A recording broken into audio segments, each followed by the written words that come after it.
जी, greater Noida से राधा वल्लभ श्री श्री हरिवंश महाराज जी। जी, दंडवत प्रणाम। गुरुदेव, आपको पिछले 1 साल से यूट्यूब के माध्यम से सुन रहा हूँ। महाराज जी, मुझे बहुत ज्यादा जल्दी क्रोध आ जाता है और अपना विवेक खो देता हूँ और गाली देने लग जाता हूँ, जिसके कारण नरक के द्वार पर खड़ा हूँ। महाराज जी, मुझे बचा लो, मैं कैसे क्या करूँ अभी? नाम जप में बच्चा बहुत सामर्थ्य है। अगर हम नाम जप करें और थोड़ा विवेकवान बने। हम क्रोध क्यों करते हैं? क्या हम में कमी नहीं है? तो हम अपनी कमियों को कभी क्या गुस्सा करके देखा? आप विचार करके देखना। अगर हम अपनी कमियों को गुस्सा करके देखे होते तो कमी रह ही नहीं जाती। क्या मन पे कभी गुस्सा हुए? क्या आप अपने ऊपर कभी गुस्सा हुए? क्या है दुष्ट, कितने जन्म हो गए विमुख होते हुए, सब में भगवान को देखना था, लेकिन आज भी तो शत्रु और मित्र, आज भी तो हित और अहित, आज भी अनुकूलता प्रतिकूलता मान अपमान देख रहा है। कभी आप अपने पे तो गुस्सा हुए नहीं। आपने अपनी गलतियों को, एक दो नहीं हजारों गलतियों को आपने क्षमा किया, तो वो क्षमा बाहर क्यों नहीं करते आप? एक दो नहीं हजारों गलतियों को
वो अपने आप वही कर्म उसका नाश कर देता है। हमने एक बार सुनाया था, एक बड़ी नाव में सब बैठे, कभी कभी ऐसी नावें होती बड़ी बड़ी नदियों में 100-100 लोग बैठ जाते हैं, 150-150 लोग। तो उसमें 2 सरकारी कर्मचारी चढ़े जिनके हाथ में संगीन बंदूक भी थी। तो एक संत बैठे थे, उनके शिष्य बैठे थे, तो वहीं खड़े हुए जहाँ शिष्य बैठे थे, तो उन्होंने घुटनों में जूते से मारा, साइड हो। बाबा जी को तो कोई भक्त ही समझ पाएगा, नहीं तो नहीं लगता कि भिखारी है या शायद, पर ये पता नहीं कि किनके भिखारी हैं, ये किनके हैं ये तुम्हें पता नहीं है। वो ऐसे बूट मारे साइड में। अब पास में गुरुदेव बैठे थे, उनको धक्का ना लगे। अच्छा वहां जगह थी नहीं, सबको ठस के ऐसे बैठाला गया था। फिर उसने पूरा बूट मार कर, तुम्हारा जीवन नष्ट हो जाएगा। तो संतों की बात है कि अपने को सहन कर, और ये पक्का समझ लो, यदि आप सहन कर रहे हैं तो आपकी सहन शक्ति बहुत बड़ी पावरफुल है, वो ईश्वर तक पहुंच रही है और ईश्वर उसे दंड देगा। थोड़ा धैर्य। ऐसा नहीं होता, अगर यहाँ भी कत्ल किया है कोई तो 10 वर्ष मुकदमा नहीं चलता, फिर कहीं उसे सजा होती। कभी कभी तो सजा होने में इतना विलंब हो जाता है कि सजा जो दी जाती है उससे ज्यादा वो जेल भोग चुका होता है। नहीं हो सकता, अब तुरंत थोड़ी सजा मिलती है। तो अब ये भी भागवतिक सिद्धांत है, लेकिन अगर ऐसा सिद्धांत दूसरों के लिए है तो अपने लिए भी होता ना, तो हमारी क्या दशा होती। थोड़ा सोचो, जैसे हम दूसरों के लिए मानते हैं कि भगवान तुरंत क्यों नहीं करते, नहीं मानते, भगवान अवसर देते हैं सुधार का कि शायद सुधर जाए, नहीं फाइनल में तो मिलना ही दंड। तो जब हम उसके लिए सोच रहे हैं कि इसका ऐसा हो जाना चाहिए, तो अगर वही सिद्धांत होता तो हमारी गति क्या होती, जरा सोच के देखो। हमारा रजिस्टर कोरा नहीं है। अगर वो सिद्धांत उसके लिए है तो वो लौट के हमारे लिए, कानून तो हमारे लिए भी, मेरी दशा क्या होती। इसलिए क्षमा कर दो, लंबा समय भगवान सबको इसीलिए दे रहे हैं, सुधार कर लो। सर्वधर्मान परित्यज्य मामेकं शरणं व्रज अहं त्वां सर्व पापेभ्यो मोक्षयिष्यामि मा शुचा। धैर्य पूर्वक रहो, क्षमावान बनो, नाम जप करो, उस समय मौन का आश्रय ले लो, उसमें भगवत भाव करो। नहीं कुछ आए तो हट जाओ, उस समय झगड़ा मत करो। हार जाओगे तो तुम जीत जाओगे, जीतने की कोशिश करोगे हार जाओगे, ये माया है। ठीक है ना। मनजीत सिंह जी पंजाब से। गुरुदेव आपके चरणों में कोटि कोटि प्रणाम। गुरुदेव, मानसिक सेवा और प्रकट सेवा से सर्वश्रेष्ठ कौन सी सेवा है? बिना सीढ़ी पे चढ़े छत पे नहीं पहुंचा जा सकता। यद्यपि अगर हम सीढ़ी और छत का दोनों की बात करें तो यही कहा जाएगा छत ऊंचाई पे है, पर ऊंचाई पे चढ़ने के लिए सीढ़ी है। ऐसे ही मानसिक सेवा में पहुंचने के लिए प्रगट सेवा है। अगर हम प्रगट सेवा नहीं करेंगे तो हमारे अंदर मानसिक सेवा करने की योग्यता ही नहीं आएगी। प्रगट सेवा करते करते मानसिक सेवा होने लगती है। जैसे हम प्रगट में अपने ठाकुर जी को स्नान कराया, उनको अंग प्रक्षालन करके वस्त्र धारण कराए, चंदन लगाया, भोग लगाया। अब ये सब चीजें सीमित हैं। हमें लगता है अगर हीरे का हार पहनाते, बढ़िया रतन जटित मुकुट पहनाते, अब हमारी भावना बनने लगी। पैसा तो है नहीं, ला तो सकते नहीं, पर हम हीरे के हार की रचना कर सकते हैं। अब शुरू हो गई मानसिक सेवा। अब वो सुंदर हार हीरे, जहाँ फूलों को पहना है वहीं भाव से ऐसे हीरे का हार पहना रहा है, स्वर्ण का मुकुट डाल। अब भोग लगाया तो 2 रोटी 4 रोटी फूल का वही दाल चावल। मन में है कि बहुत भोग लगावे, बहुत सुंदर सुंदर। अब हमारा मन संतुष्ट नहीं हो रहा, रख दिया 4 पदार्थ और भावना में गुजिया, गुलाब जामुन, रसगुल्ला, राजभोग, खीर, हलवा और विशाल थाली और स्वर्ण की है, विविध कटोरियों में भोग रखे और स्वयं अपने हाथ से अपने ठाकुर जी को पवार। वो शांत बैठा है, होने लगी सेवा मानसिक। अब प्रगट सेवा की ही नहीं तो मन पवित्र ही नहीं होगा, तन नहीं पवित्र होगा। तो जब हमारा तन पवित्र नहीं है, मन पवित्र नहीं है, तो हमारे आंख मूंदने पर अंधकार दिखाई देगा। मानसिक सेवा तो तब हो जब मानसिक आराध्य देव आवे ना भाव में, और सामने दिखाई दे रहे प्रिया प्रीतम, तो अब सेवा शुरू करो। तो इसके लिए, यहाँ तक पहुंचने के लिए नाम जप, प्रभु की लीला गायन और प्रभु की प्रगट सेवा। प्रगट सेवा किए बिना मानसिक सेवा में पहुंचना बहुत कठिन होता है। हाँ, कोई सिद्ध महापुरुष सीधे मानसिक सेवा में पहुंचा दे, वो बात अलग है। वो अपने तप बल से, भजन बल से, कृपा बल से जैसे भी चाहे महापुरुषों में सामर्थ्य होती है। पर एक सीधी पद्धति है प्रगट सेवा से मानसिक सेवा में प्रवेश, और कोई भी महापुरुष ऐसा नहीं है जो प्रगट सेवा न करता हो। अगर वो आराध्य देव की नहीं करता है तो गुरुदेव की करता है। प्रगट सेवा ही, मूर्ति में तो विराजमान है गुरुदेव। कोई किसी भी उपासना, किसी भी मार्ग का हो, क्या बिना अपने मूर्तिमान गुरु की सेवा के वो ब्रह्म पदवी को या निराकार तत्व को प्राप्त हो सकता है क्या? नहीं। तो पूजा तो शुरू हुई मूर्ति से ही ना, मूर्ति से पहुंच गया अमूर्त में। तो ऐसे ही हम प्रगट सेवा से मानसिक सेवा में पहुंचते हैं। तो इसीलिए जैसे अपने लोग अष्टयाम, आठों पहल लाडली लाल की प्रगट सेवा, तो असंतोष होता है सेवा में कि हमारे पास उतनी, जितना आप भाव करोगे ना, अब उतनी ना सामग्री ना उतना वैभव, जितना हमारा भाव बढ़ रहा है वो होने ना। अब फूल है 4, हमें प्रियालाल को फूल की पहाड़ में विराजमान करना है। अब सुंदर सुंदर राय बेल, जूही, हम मानसिक में गुलाब, इतना पहाड़ जो है हमारे प्रियालाल उसी पे बैठे खेल रहे, हम देख रहे हैं, पूरी मानसिक से।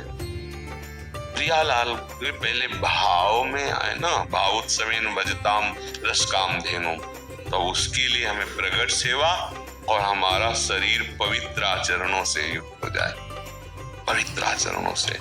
महाप्रभु हरिवंश चंद्र जी कह रहे हैं, जिन्होंने अष्टयाम सेवा का विस्तार किया, तय बालक नहीं भर्यो सयानप, काहे कृष्ण भजत नहीं नीके। तुम ठीक से भजन क्यों नहीं कर रहे हो? तुम बहुत चतुर हो, बालक नहीं हो, बहुत चतुर। देखो आप बहुत चतुर है, पर वो असत मार्ग से सुख ग्रहण करने में बुद्धि लगा के चतुर बना दी। सतमार्ग में क्यों नहीं चलते? ठीक से भजन क्यों नहीं करते? बोले ठीक से भजन क्या है? बोले कुत्सित वाद विकारे परधन सुन सिख मंद परति बंच। गंदी बातें बोलना बंद करो, दूसरे की निंदा करना बंद करो। कुत्सित वाद और विकारें, काम क्रोध लोभ मोह मद मत्सर, इन पर दृष्टि रहे, ये तुम्हारे भजन रूपी धन को छीन न पाए। पर धन, दूसरे का धन लूटने की इच्छा मत रखो, छीनने की इच्छा मत रखो, छल कपट से दूसरे का धन लेने की इच्छा मत करो। परती बंचु, दूसरे की माता बहनों की तरफ काम भोग दृष्टि से मत देखो, नहीं सर्वनाश हो जाएगा। अगर ये छोड़ो और फिर भजन करो, फिर सेवा करो, तो मन पवित्र होने लगेगा। अब ये छूटे कैसे? तो सत्संग में इतनी सामर्थ्य है। संतों का संग करो, उनके वचन। देखो कितने ऐसे हमारे भाई लोग आते तो कहते हैं आए तो अब हैं, छोड़ पहले ही सब चुके हैं। गंदी बातें, गंदे भोजन, गंदे आहार आदि खान पान की जो बातें, ये सत्संग के द्वारा कुसंग का त्याग करके और फिर भगवान की भक्ति का रंग चढ़ता है। यद्यपि मानसिक सेवा श्रेष्ठ है, पर वैसे जैसे छत है, वहां पहुंचने के लिए छत ऊंचाई पर है, पर प्रधान कार्य सीढ़ी का ही हुआ। अगर हम सीढ़ियों से पे पैर न रखते तो छत पे नहीं पहुंच पाते। तो ऐसे ही, और या तो लिफ्ट है, तो वही बात हमने कही, कोई संत कृपा कर दे, कोई महापुरुष कृपा कर दे, तो सीधे मानसिक में प्रवेश हो सकता है। पर सिद्धांत ये है कि पहले प्रगट सेवा करे और फिर मानसिक से। एक विनोद की बात है, बहुत कंजूस थे पर बहुत बड़े सेठ थे, तो संत भगवान के पास गए, बोले सहज में भगवत प्राप्ति हो जाए, 1 रुपया न खर्चा हो। बोले नाम जप करो, रुपया पैसा नहीं खर्चा होगा। कृष्ण कृष्ण हरि हरि राम राम राधा राधा जपो और मानसिक सेवा करो। भगवान को मानसिक में देकर कभी खीर पूरी अच्छे अच्छे पदार्थ खाओ, और जैसा बना धीरे धीरे धीरे से काफी समय हो गया कर। एक दिन क्या हुआ, कंजूस तो थे ही, तो भाव में उसमें दूध में चीनी डाल रहे थे, वो ज्यादा गिर गई। उनको बहुत बुरा लगा, चीनी ज्यादा गिर गई। इसलिए नहीं कि स्वाद, इसलिए कि चीनी ज्यादा, वो कंजूस स्वभाव था। ठाकुर जी ने एक थप्पड़ मारा प्रगट में, और मानसिक में तेरा पैसा तो नहीं लग रहा मानसिक में तेरा पैसा तो नहीं लग रहा, तो काहे को इतना। तो वो जाके बताए, बोले तेरी मानसिक सेवा सिद्ध हो गई, ठाकुर जी तेरी सेवा स्वीकार करने लगे। तो मानसिक सेवा यद्यपि सर्वश्रेष्ठ सेवा है, पर वो प्रगट सेवा से या किसी महापुरुष के आदेश और कृपा से सब कुछ संभव हो सकता है। भगवान के जो प्रेमी जन भजन के धनी हो, कुछ भी कर सकते हैं, किसी के भी मन को पलट सकते हैं, उनमें सामर्थ्य है, वो उनमें प्रार्थना भी है। अगर वो हरि से प्रार्थना कर दें तो सब बात बन जाए। जैसे प्रहलाद जी प्रार्थना कर रहे हैं, इन जगत के जीवों का परम मंगल करो, आपका नाम लेकर, आपका चरणामृत पीकर, आपका लीला गायन करके हम आपकी माया पर विजय प्राप्त कर लेंगे। हमें आपसे आशीर्वाद की जरूरत नहीं, हमें आपके आशीर्वाद की जरूरत है इन लोगों के। प्रभु इन पर कृपा कर दो जो आपको भूले हुए विषय भोगों में लगे हुए। नाथ, मैं इनके दर्द को नहीं सह पा रहा। ये भक्त हृदय प्रहलाद जी तो जो नाम जप कर रहा है, चरणामृत पी रहा है, खूब लीला गायन कर रहा है, ठाकुर सेवा कर रहा है, तो मन तो अपने आप प्रभु में लग जाएगा। देखो, आप मानसिक भोग के लिए कोई ध्यान थोड़ी धरते हो संसारिक, पर आपका मन उधर रत है ना, तो देखो पूरी कल्पना कर लेता है, पूरी पिक्चर तैयार कर लेता है अंदर। कोई भी क्रिया करने जाओ, कोई भी भोग भोगने जाओ, कुछ भी करना हो तो पहले वो मनोराज्य पहले चिंतन के द्वारा पूरा तय हो जाता है, फिर बाहर क्रिया होती कि नहीं होती। जैसे हमको भोजन तो आज ये बने, ऐसे ऐसे बने, ये चटनी हो, ये हो, और हम पूरा उसमें डूब गए। बाद में क्रिया हुई, बाद में पाया। अगर हमारी चित्त वृत्ति प्रभु में लग जाए, अगर हमारी चित्त वृत्ति प्रभु में लग जाए तो मानसिक सेवा शुरू हो जाए। कामी नारी प्यारी जिमि, लोभी जिम प्रिय दाम, तिम रघुनाथ निरंतर प्रिय लागो मोहिराम। पहले प्रभु प्यारे लगने लगे, तब हमारी मानसिक वृत्ति उनकी सेवा में लग जाए। इसीलिए नाम जप करो, प्रगट सेवा करो, लीला गायन करो और थोड़ी थोड़ी भावना करने लगो।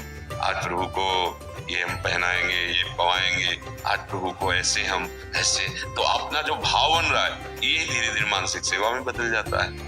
नहीं तो मानसिक आंख मूंद देखो, अभी अंधकार दिखाई देगा? नहीं दिखाई देगा। ईमानदारी वाली बात, अरे भैया भगवत प्राप्ति जो होती है ना, उसकी कसौटियां हैं कुछ। अगर उन बातों में आप आ गए हो तो आप भगवत प्राप्त हो ही जाओगे, क्योंकि भगवान के अंश हो। कोई दुर्लभ थोड़ी भगवत प्राप्ति। पर बकवास, तर्क और विषय सेवन और सम्मान चाह, ये भगवत प्राप्ति के लक्षण थोड़ी है, तो मूर्खता के लक्षण है। विमूढ़ आत्मा करता हमिति मन में, मैं ऐसे। और जो परम पद में होता है, ज्ञानी पुरुष होता है, प्रेमी पुरुष होता है, समस्त द्वंद्वों से मुक्त, निर्माण मोहादित संग दोषा, अध्यात्म नित्या विनिवृत्त कामा, द्वंद्वैर विमुक्ता, सुख दुख संगे, वो चिदानंद सुख का अनुभव करने वाला महात्मा, वो भगवत। महात्मा का तात्पर्य हम किसी वेश से नहीं कह रहे, कोई भी हो, वो स्थिति, वो कसौटी है। मान अपमान आपके हृदय में विचलित ना कर पावे। अगर संत समागम मिला है तो दैन्य होकर जहां हो उससे आगे बढ़ने की बात पूछो, उससे तुम्हारा मंगल हो जाएगा। तुम कुछ हो ये जनाने की बात, तो अपने लोगों को तो कोई जानकारी की जरूरत नहीं रही कि जैसे घर में पहुंच गए तो हमें किलोमीटर गिनने की जरूरत नहीं है। हम आ गए, अपने घर आ गए हैं। आए मिले परिवार आपने, हरि हंसी कंठ लगायो, भाग बड़ो वृंदावन पायो। अब जैसे आप लोग आए कृपा करके, आप जहां चल रहे हैं उसमें जो बाधा हो, और आप जहां चल